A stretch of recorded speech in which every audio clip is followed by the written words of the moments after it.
Hello students, कैसे हैं आप सब लोग। उम्मीद करती हूँ सब अच्छे होंगे। मैं Meena Rana ICT virtual class में आपका स्वागत करती हूँ। स्टूडेंट्स, हम पढ़ रहे हैं क्लास 10 की हिंदी क्षितिज भाग 2 से। हम राम लक्ष्मण और परशुराम संवाद हमने प्रीवियस लेक्चर में पढ़ा और आज की क्लास में इसी संवाद से आधारित आपके यहाँ प्रश्न उत्तर करेंगे। तो एक समरी हम यहाँ पर बताते हैं आपको राम लक्ष्मण और परशुराम संवाद का। गोस्वामी तुलसीदास जी द्वारा रचित ये रामचरितमानस से लिया गया है और ये संवाद चल रहा है राम लक्ष्मण और परशुराम के बीच में।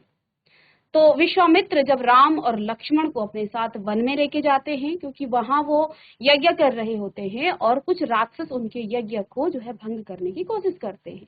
इस पर विश्वामित्र दशरथ के पास आते हैं और वो श्री राम को मांगते हैं। तो दशरथ पहले तो मना करते हैं, लेकिन ऋषि का अपमान, द्वार पर आए हुए का जो अपमान नहीं कर सकते थे, उनके कुल की रीति थी, वचन दे चुके थे। इसलिए विश्वामित्र को जो है वो राम और लक्ष्मण, राम के साथ लक्ष्मण को भी भेज देते हैं। इधर विश्वामित्र का यज्ञ जो है समाप्त होता है और राम और लक्ष्मण जो है इन राक्षसों का वध करते हैं और उनका यज्ञ जो है संपन्न हो जाता है। फिर इधर जनकपुरी में सीता के स्वयंवर का आयोजन चलता है, जिसमें विश्वामित्र राम और लक्ष्मण को लेकर जाते हैं। वहां शिवजी का एक धनुष होता है जो बहुत भारी होता है, जिसको कोई हिला नहीं सकता है। राजा जनक ने एक प्रतिज्ञा की कि जो भी इस धनुष को जो है तोड़ेगा, उठाएगा, उसी से सीता जो है शादी करेगी, उसी से जो है सीता का विवाह होगा। इधर सभी राजा जो है उसको हिला नहीं सकते हैं। राम उस धनुष को तोड़ देते हैं, लेकिन इस धनुष के टूटने पर परशुराम जी वहां आते हैं उस सभा में और उस सभा में क्रोध करते हैं कि ये धनुष किसने तोड़ा। इस पर राम उनसे कहते हैं कि जो जिसने भी ये धनुष तोड़ा वो आपका ही कोई सेवक होगा। बड़े मृदुल वचन में वो कहते हैं, मृदु वचन में, और बिल्कुल धैर्यवान से जो है धैर्य से काम लेते हैं, क्योंकि परशुराम जी बड़े क्रोधी ऋषि हैं। लक्ष्मण बीच में बोल पड़ते हैं और यहाँ संवाद चलता है परशुराम और किसके बीच में, लक्ष्मण के बीच में। लक्ष्मण उनसे जो है बड़े क्रोधी स्वभाव के हैं और उनसे जो है अपमान भरे वचन कहते हैं। परशुराम पहले उन्हें समझाते हैं, अपनी शक्ति के बारे में बताते हैं कि मैं बाल ब्रह्मचारी हूँ, मैं सहस्त्रबाहु की भुजाएं मैंने अपने फरसे से काटी है, इसलिए तुम जो है मुझसे जो है इस प्रकार से मुंह न चलाओ। लेकिन लक्ष्मण नहीं मानते हैं। वो अनेक प्रकार से उनकी जो है उनका विरोध करते हैं, उनकी बातों को जो है वो बार बार जो है एक व्यंग भरे अंदाज में जो है वो उनका अपमान करते हैं। इस पर विश्वामित्र से वो कहते हैं कि आप इस बालक को समझाइए, ठीक है। फिर अंत में जो है राम सारी बातों को संभाल लेते हैं और परशुराम और राम लक्ष्मण के बीच का यहाँ ये संवाद खत्म होता है। तो ये था एक मोटा मोटा समरी। अब हम इसी के प्रश्न उत्तर करेंगे, ठीक है। चलिए, तो यहाँ हमने दो प्रश्न हम प्रीवियस लेक्चर में कर चुके थे। तो पहला प्रश्न था, परशुराम के क्रोध करने पर लक्ष्मण ने धनुष के टूट जाने के लिए कौन कौन से तर्क दिए। तो परशुराम ने कहा ये धनुष किसने तोड़ा। तो इस पर राम ने कहा जिसने भी ये धनुष तोड़ा है वो आपका ही कोई सेवक होगा, ठीक है। लेकिन लक्ष्मण ने यहाँ पर जो है बीच में बोल पड़ते हैं, क्या कहते हैं कि हमें तो यह असाधारण शिव धनुष, असाधारण धनुष, शिव धनुष जो है साधारण धनुष की भांति लग रहा है। तो उन्होंने क्या कहा कि इस धनुष में इतना क्या था, आप हमने तो बचपन में बहुत छोटे छोटे जो धनु ही हैं, छोटे छोटे जो धनुष हैं वो तोड़े हैं, तब तो आपने कोई क्रोध नहीं किया, आपको इस धनुष पर इतना प्रेम क्यों है, इतना मोह क्यों है।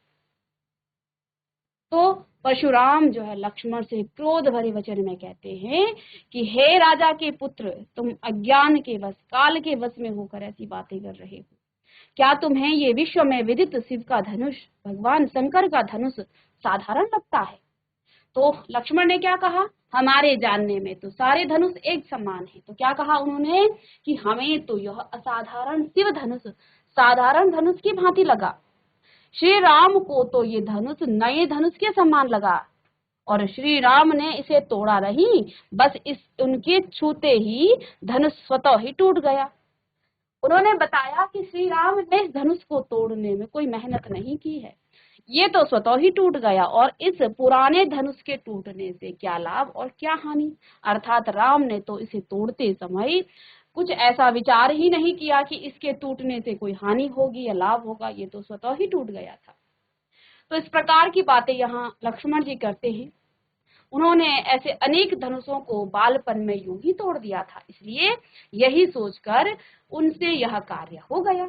तो इस प्रकार की बातें यहाँ लक्ष्मण ने किया है। तो आप इन पॉइंट्स को लिख लीजिएगा जिन्होंने नहीं लिखा है प्रीवियस लेक्चर में। तो क्या पहला कि हमें तो यह असाधारण शिव धनुष साधारण धनुष की भांति लगा। श्री राम को तो ये धनुष नए धनुष के समान लगा। श्री राम ने इसे तोड़ा नहीं, बस उनके छूते ही ये धनुष स्वतः ही टूट गया, स्वयं टूट गया। और उन्होंने ऐसे अनेक धनुषों को बालपन में यूं ही तोड़ दिया, इसलिए यही सोचकर उनसे यह कार्य हो गया। चलिए स्टूडेंट्स, इसके बाद प्रश्न नंबर 2, परशुराम के क्रोध करने पर राम और लक्ष्मण की जो प्रतिक्रियाएं हुई उनके आधार पर दोनों के स्वभाव की विशेषता अपने शब्दों में आपको लिखना है। तो परशुराम के क्रोध करने पर श्री राम ने धीरज से काम लिया। उन्होंने नम्रतापूर्ण वचनों का सहारा लेकर परशुराम के क्रोध को शांत करने का प्रयास किया। परशुराम जी क्रोधी स्वभाव के थे और श्री राम उनके क्रोध पर शीतल जल के समान शब्दों व आचरण का आश्रय ले रहे थे। यही कारण है कि उन्होंने स्वयं को उनका सेवक बताया व उनको आज्ञा देने को कहा कि जो भी आज्ञा हो आप मुझे कहें। उनकी भाषा अत्यंत कोमल और मीठी थी और परशुराम के क्रोधित होने पर भी वह अपनी कोमलता को नहीं छोड़ते थे। इसके विपरीत लक्ष्मण परशुराम की भांति ही क्रोधी स्वभाव के थे। निडरता तो उनकी जैसे स्वभाव में कूट कूट कर भरी थी। उनको बिल्कुल भी तनिक भी डर नहीं था, क्योंकि परशुराम जी बड़े क्रोधी ऋषि हैं, ये विश्व में विदित था। सभी लोग उनके क्रोध से डरते थे, लेकिन लक्ष्मण जी उनसे बिल्कुल भी नहीं डरे। इसलिए परशुराम का फरसा व क्रोध उनसे भय उत्पन्न नहीं कर पाता, क्योंकि वो जो है निडर स्वभाव के थे। लक्ष्मण परशुराम जी के साथ व्यंग्यपूर्ण वचनों का सहारा लेकर अपनी बात को उनके समक्ष प्रस्तुत करते थे। तनिक भी इस बात की उन्हें परवाह नहीं थी कि परशुराम कहीं और क्रोधित न हो जाएं। वे परशुराम के क्रोध को न्यायपूर्ण नहीं मानते थे, इसलिए परशुराम के अन्याय के विरोध में वो खड़े हो जाते। जहां राम विनम्र और धैर्यवान, मृदभाषी एवं बुद्धिमान व्यक्ति हैं, वहीं दूसरी ओर लक्ष्मण निडर हैं, साहसी हैं, क्रोधी भी हैं और अन्याय विरोधी स्वभाव के हैं। ये दोनों गुण इन्हें अपने अपने स्थान पर उच्च स्थान प्रदान करते हैं। चलिएगा, प्रश्न नंबर 3 है, परशुराम और लक्ष्मण के संवाद का जो अंश आपको सबसे अच्छा लगा उसे अपने शब्दों में संवाद शैली में लिखें। तो देखिए, जो ये संवाद चल रहा है यहाँ पर, जो भी संवाद आपको सबसे अच्छा लगा हो, जैसे यहाँ पर एक संवाद है, लक्ष्मण, हे मुनि, लक्ष्मण ने क्या कहा, हे मुनि, बचपन में हमने खेल खेल में ऐसे बहुत से धनुष तोड़े हैं, तब तो आप कभी क्रोधित नहीं हुए, फिर इस धनुष के टूटने पर इतना क्रोध क्यों कर रहे हैं? परशुराम, अरे राजपुत्र, तू काल के वश में आकर ऐसा बोल रहा है, यह शिव जी का धनुष है। तो ये संवाद हो सकता है आपको कुछ और संवाद अच्छा लगा हो, आप उसे लिखें। चलिएगा, कुछ और संवाद यदि आपको इस पूरे राम लक्ष्मण। चलिए बच्चों, प्रश्न नंबर 4 है, परशुराम ने अपने विषय में सभा में क्या क्या कहा? परशुराम ने यहाँ अपने विषय में उस सभा में क्या क्या कहा, निम्न पद्यांश के आधार पर लिखिए। तो यहाँ आपके पास ये संवाद दिया गया है, यानी कि आपको इसका अर्थ बताना है। तो उन्होंने क्या कहा, बाल ब्रह्मचारी अति को ही विश्व विदित क्षत्रिय कुलद्रोही, भुज बल भूमि भूप बिन कीन्ही, विपुल बार मही देवन दीनी, सहस्र बाहु भुज छेद निहारा, परस बिलोक महिप कुमारा, मातु पितहि जनि सोच वच कर सी, महिष किशोर गर्भन्न के अर्भक दलन परस मोर अति घोर।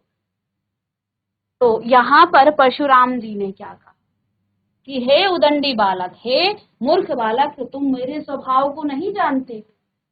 मैं बाल ब्रह्मचारी अत्यधिक क्रोधी हूँ और विश्व विदित क्षत्रिय कुल द्रोही, क्षत्रिय कुल का द्रोही हूँ, शत्रु हूँ, ये विश्व में विदित है।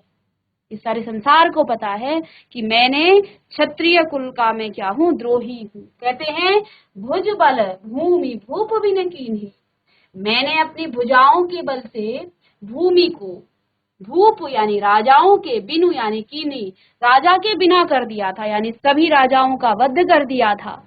आगे कहते हैं विपुल बार, कई बार मैंने जो है मही देवन दीनी, और ये धरती मैंने, ये धरती किसको दे दिया था, ब्राह्मणों को दान दे दिया था।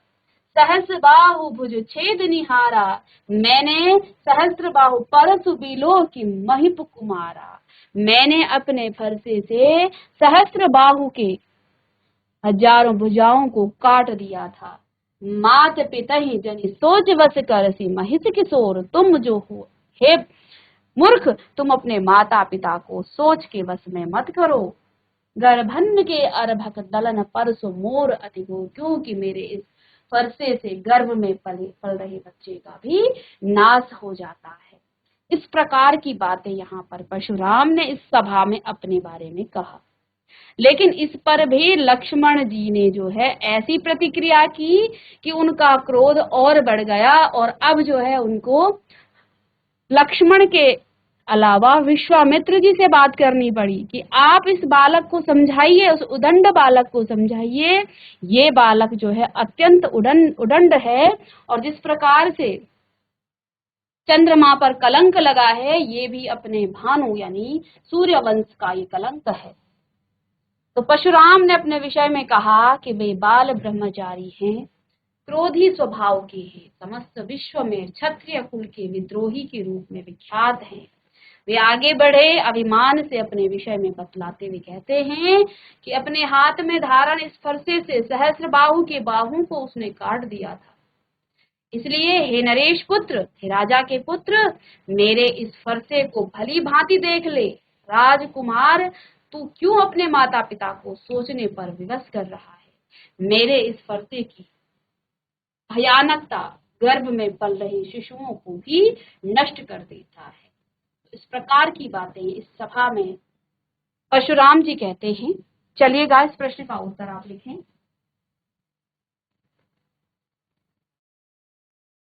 नेक्स्ट प्रश्न है, लक्ष्मण ने वीर योद्धा की क्या क्या विशेषता बताई?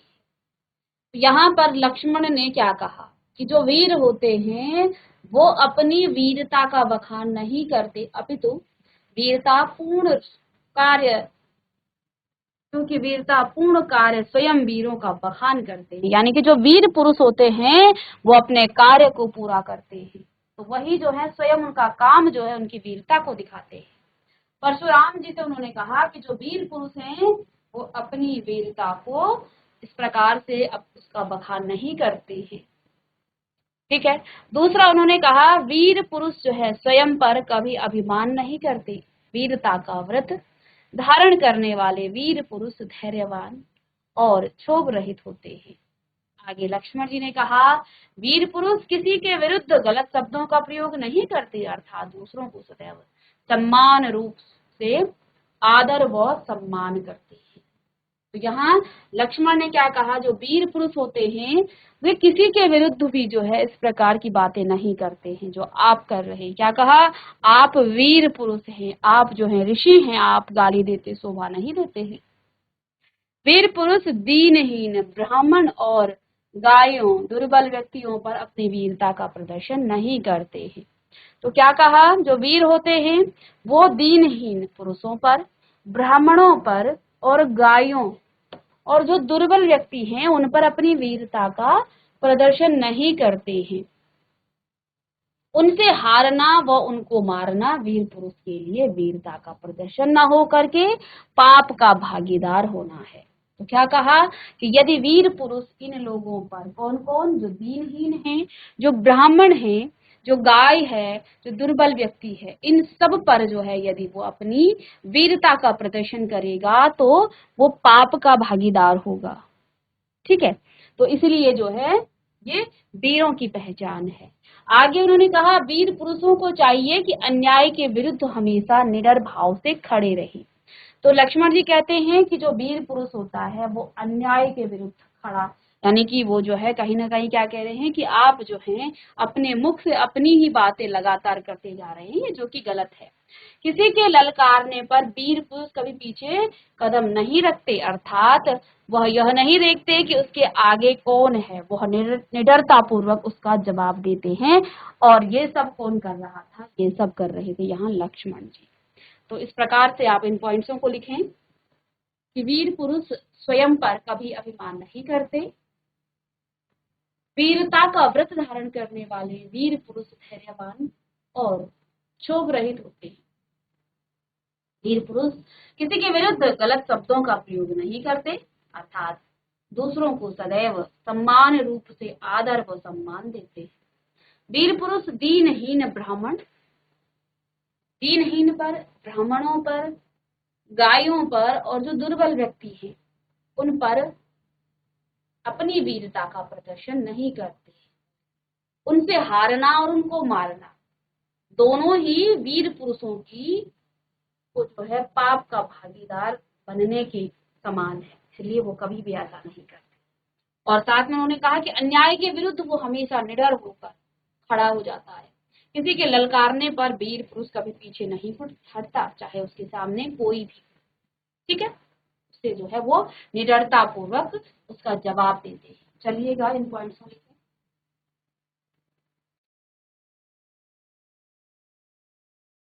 प्रश्न नंबर 6 है, साहस और शक्ति के साथ विनम्रता हो तो बेहतर है, इस कथन पर अपने विचार लिखिए। अब आपको इस प्रश्न का उत्तर अपने विचार से लिख देना है कि यदि आपके सामने आपके पास साहस है और शक्ति है और साथ में यदि विनम्रता हो तो बेहतर है। ऐसा नहीं है कि साहस है और शक्ति है तो आप किसी से भी लड़ने जाएं, किसी से भी आप जो है झगड़ा कर दें, किसी से भी आप जो है विनम्रता से बात ना करें, तो इसका परिणाम जो है हमेशा अच्छा नहीं होता है। तो इसमें आपको अपने विचार लिखने हैं कि आपके पास जो है साहस भी है, किसी के सामने भी आप बोल सकते हैं, लेकिन साहस का मतलब ये नहीं है कि हम गलत तरीके से किसी से बात करें। बड़े हैं तो हमें जो है उन बड़ों का आदर भी करना चाहिए। राम के पास लक्ष्मण से ज्यादा शक्ति थी, लेकिन फिर भी उन्होंने बड़ी विनम्र होकर परशुराम जी से संवाद किया, उनसे बात किया। यहाँ लक्ष्मण जी ने जो है बड़े शक्ति और साहस के साथ तो किया, लेकिन क्योंकि एक ऋषि थे, वो उनसे बड़े थे, गुरु सम्मान थे, तो इस प्रकार की बातें एक तरफ से उनको नहीं करना चाहिए था, क्योंकि वो गुरु थे। और बड़ों के साथ हमें हमेशा यदि हम विनम्र होकर बात करें तो उस बड़े जो बड़ा गुरु है उसका भी सम्मान रहता है और हमारी जो मान और सम्मान है वो भी बढ़ता है। तो यहाँ पर साहस और शक्ति के साथ यदि विनम्रता हो तो बेहतर है, तो वो ज्यादा बेहतर है। इस कथन पर आप अपने विचार लिखें। तो देखिए, साहस और शक्ति दो एक गुण एक व्यक्ति को वीर बनाते हैं। यदि कोई व्यक्ति है और उसमें वीर शक्ति भी है और साहस भी है तो इसे हम कहेंगे कि वो व्यक्ति वीर बनाते हैं।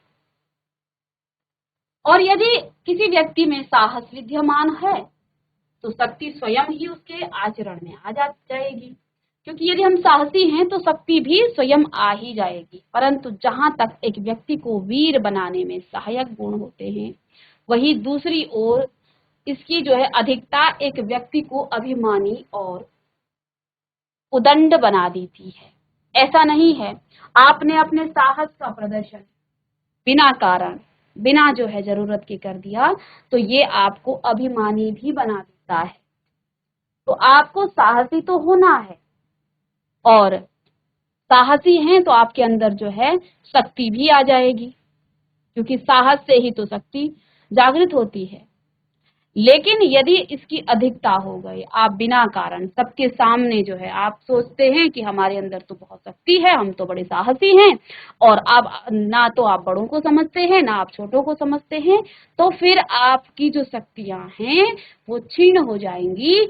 आप साहसी और शक्ति के बिना के बजाय आप अभिमानी कहलाएंगे, आप उदंडे कहलाएंगे, जैसा कि यहाँ लक्ष्मण के लिए परशुराम जी ने कहा।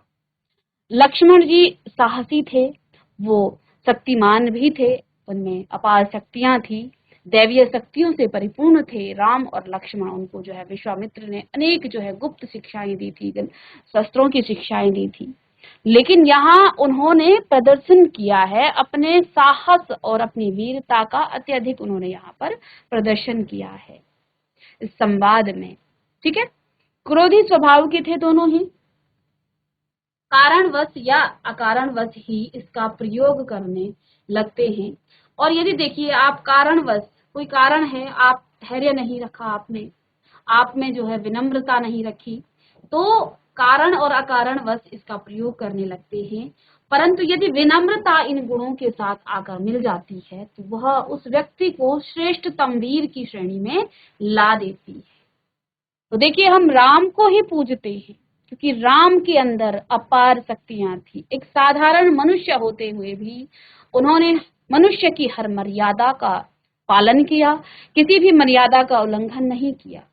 नहीं तो राम हमारे देश में ही जन्मे, राम ने यही राज किया है, अयोध्या के राजा रहे राम।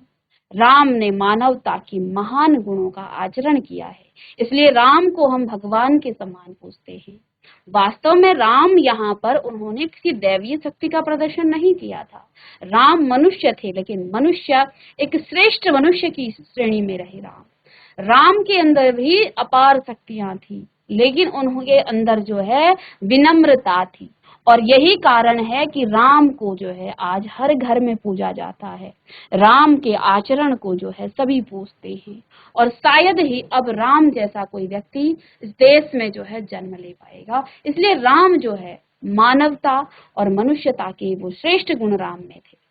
ठीक है, तो यदि व्यक्ति के अंदर साहस है, शक्ति है और साथ में विनम्रता है, तो वो व्यक्ति जो है श्रेष्ठतम श्रेणी में आ जाता है।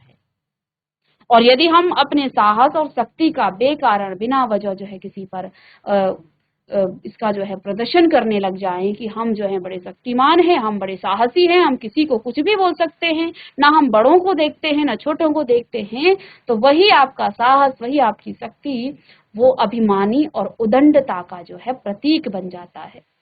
इसलिए यदि आपके अंदर साहस है, शक्ति है, तो आप उसमें जो है विनम्रता लेकर आइए। और यदि विनम्रता मनुष्य के जीवन में है तो वो मनुष्य के जीवन को जो है श्रेष्ठ बना देता है।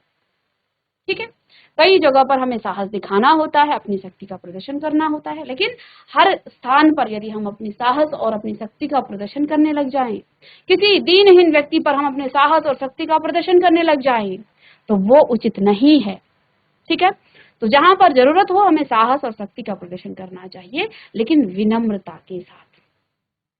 उदंड से उदंड व्यक्ति भी आपके सम्मुख हो, विनम्रता उसको भी पिघला देती है।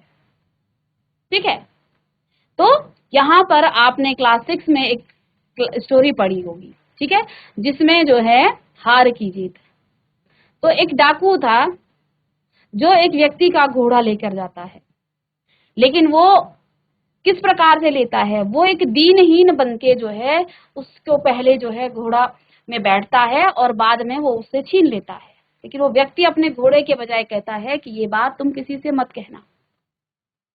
इस पर जो है वो डाकू बड़ा सोच में पड़ जाता है कि इसको किस बात का डर। उसने कहा कि यदि दुनिया को पता चल जाए कि एक दीनहीन व्यक्ति की का सहारा करते समय वो डाकू निकला, तो फिर जो है दीनों की सहायता कोई नहीं करेगा, गरीबों की सहायता कोई नहीं करेगा।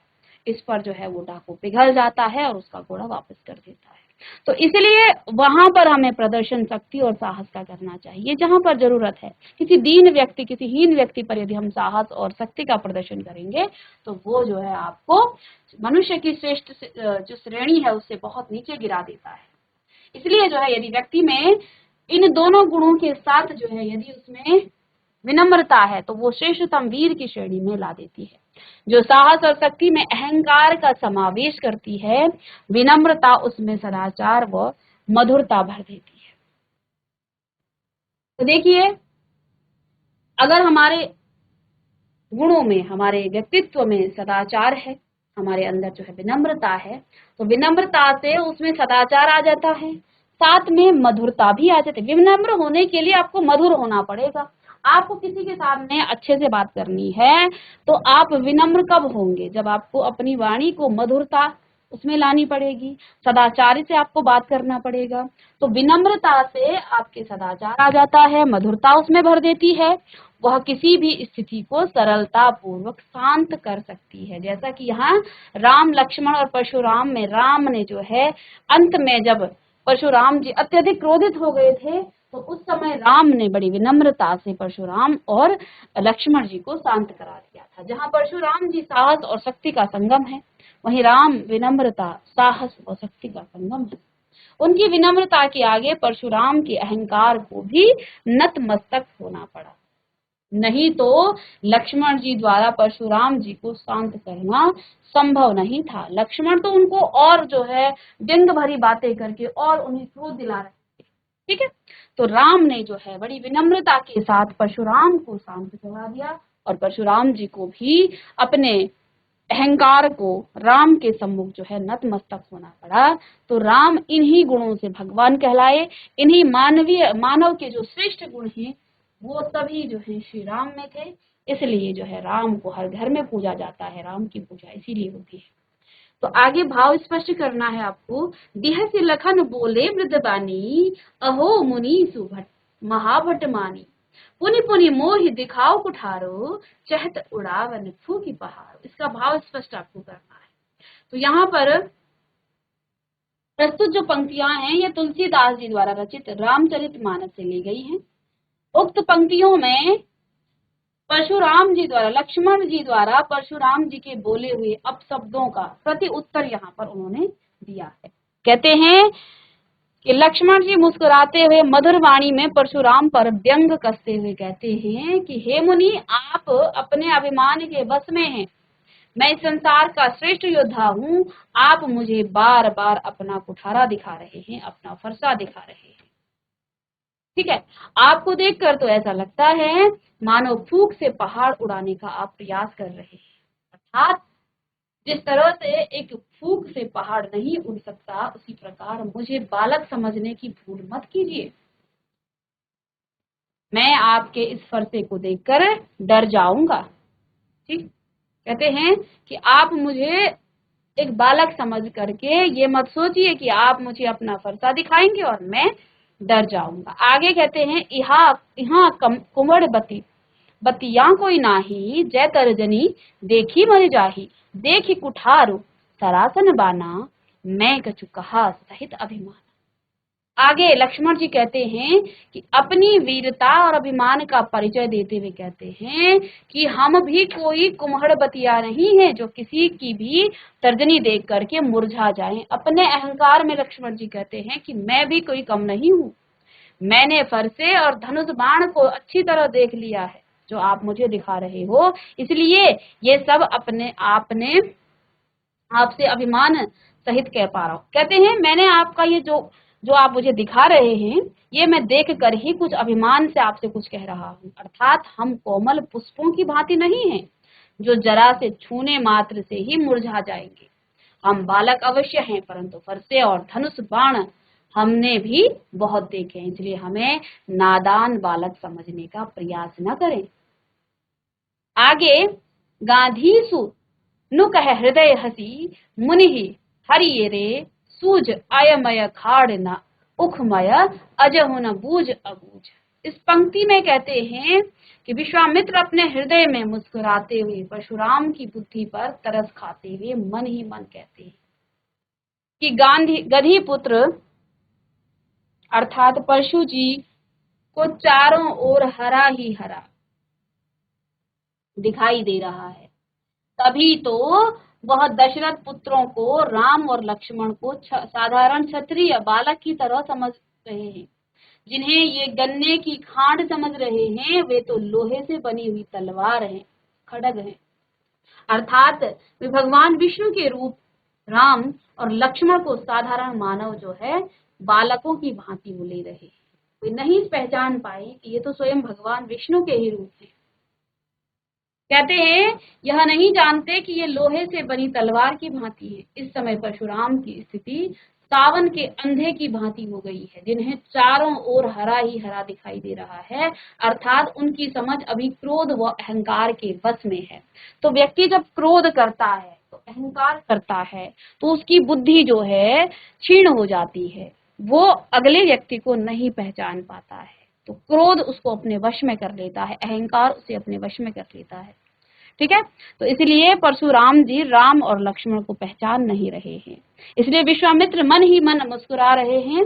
और आगे इस प्रश्न का उत्तर आप लिखेंगे पाठ के आधार पर तुलसी के भाषा, तुलसी अर्थात तुलसीदास जी के भाषा सौंदर्य पर 10 पंक्तियां आपको लिखनी है कि कौन सी ये भाषा है यहाँ पर जिसमें राम लक्ष्मण परशुराम संवाद हम पढ़ रहे थे। तो आगे हम नेक्स्ट क्लास में करेंगे, तो मिलते हैं नेक्स्ट लेक्चर में, तब तक के लिए थैंक यू।